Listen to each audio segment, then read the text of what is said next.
Hello అండి, నమస్తే. Welcome back our channel Suji kitchen recipes. ఈరోజు చాలా సింపుల్ ప్రాసెస్లో బంగాళదుంప ముద్దకూర అయితే చేసి చూపించబోతున్నాను. చాలా సింపుల్ ప్రాసెస్లో రుచిగా చేసేసుకోవచ్చు. మరి ఈ కర్రీని ఎలా చేయాలో ఇప్పుడైతే వీడియోలో చూసేయండి. ముందుగా స్టవ్ ఆన్ చేసుకొని ఒక కళాయి పెట్టేసుకోండి. కూర వండుకోవడానికి వీలుగా ఇందులోకి ఒక 4 టేబుల్ స్పూన్ల వరకు ఆయిల్ వేసుకోండి. ఆయిల్ కొంచెం ఎక్కువగా పడుతుంది దీనికి. ఆయిల్ ఇలా వేసిన తర్వాత కొంచెం వేడెక్కనివ్వండి. ఆ తర్వాత 1 స్పూన్ వరకు అన్నీ కలిపిన పోపు దినుసులు, ఒక 2 ఎండుమిర్చి వేసుకోండి.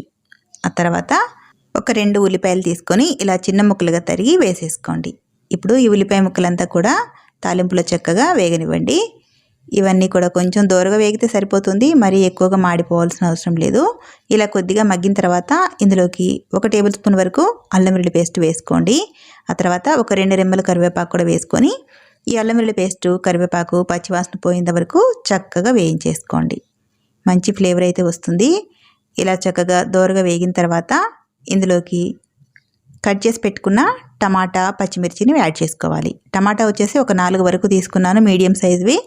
ఒక 6 వరకు పచ్చిమిర్చి తీసుకొని ఇలా ముక్కలుగా తరిగి వేసేసుకోవాలి. ఇప్పుడు ఈ తాలింపులో కలిసేలాగా టమాటా ముక్కలన్నీ కూడా ఒకసారి కలిపేసుకొని మూత పెట్టి ఈ టమాటా ముక్కలు మగ్గేంత వరకు ఒక 5 నిమిషాలు మగ్గనివ్వాలి.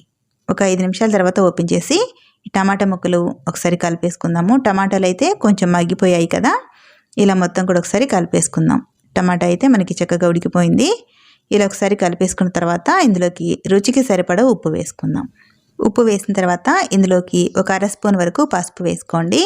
అలాగే మంచి కలర్ కోసం, రుచి కోసం కూడాను 1 స్పూన్ వరకు అయితే కారం వేసుకోండి. ఇందులో పచ్చిమిర్చి వేసాం కదా, కొంచెం స్పైసీగానే ఉంటుంది. కారం వచ్చేసి 1 స్పూన్ వేసుకుంటే సరిపోతుంది. ఇలా పసుపు, కారం వేసిన తర్వాత ఈ టమాటా ముక్కల్లో కలిసేలాగా మరొకసారి అయితే కలిపేసుకోండి. మంటని మీడియం ఫ్లేమ్లో పెట్టేసి ఈ కారం వేసిన తర్వాత తొందరగా అడుగు పడుతూ ఉంటుంది కాబట్టి మంటని మీడియం ఫ్లేమ్లో అడ్జస్ట్ చేసుకుంటూ కలిపేసుకోండి. ఇలా కలిపిన తర్వాత ఇందులోకి ముందుగా ఉడికించేసుకున్న బంగాళదుంప ముక్కల్ని వేసుకోండి. ఇక్కడ బంగాళదుంప వచ్చేసి 1/2 కిలో వరకు తీసుకున్నాను. వీటిని ఉడికించేసుకున్న తర్వాత ఇలా మీడియం సైజుగా కట్ చేసుకొని ముక్కలు వేసేసుకోవాలి. ఇలా వేసిన తర్వాత మొత్తం కూడా ఒకసారి కలిపేసుకోండి. ఈ టమాటా గుజ్జులు కలిసేంత వరకు కలిపేసుకొని మూత పెట్టి మీడియం మంట మీదనే మధ్య మధ్యలో కలుపుతూ 5 నిమిషాలు అయితే ఉడికించేసుకోండి. మనకి బంగాళదుంప ముక్కలకి ఈ కారం అంతా కూడా చక్కగా పడుతుంది. మళ్ళీ ఒకసారి కలిపేసుకోవాలి. కూర అయితే దగ్గర పడిపోయిందండి. ఇలా కలిపేసుకున్న తర్వాత ఇప్పుడు ఇందులోకి కొద్దిగా మసాలాను అయితే యాడ్ చేసుకోవాలి. ఒక 1/2 స్పూన్ వరకు ధనియాల పొడి, ఒక 1/2 స్పూన్ వరకు జీలకర్ర పొడి కొద్దిగా వేసేసుకొని సన్నగా తరిగిన కొత్తిమీరను కూడా వేసేసుకొని ఇవన్నీ కూడా ఈ మసాలాలు బంగాళదుంపకి పట్టేలాగా ఒకసారి కలిపేసుకోండి.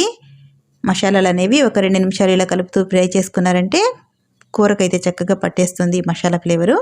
ఇలా కలిపేసుకొని మూత పెట్టి ఒక 2-3 నిమిషాలలో పక్కన ఉంచేసేయండి సిమ్లోనే. 2-3 నిమిషాల తర్వాత స్టవ్ ఆఫ్ చేసేసుకున్నారంటే ఎంతో టేస్టీగా బంగాళదుంప ముద్దకూర అయితే రెడీ అయిపోయిందండి.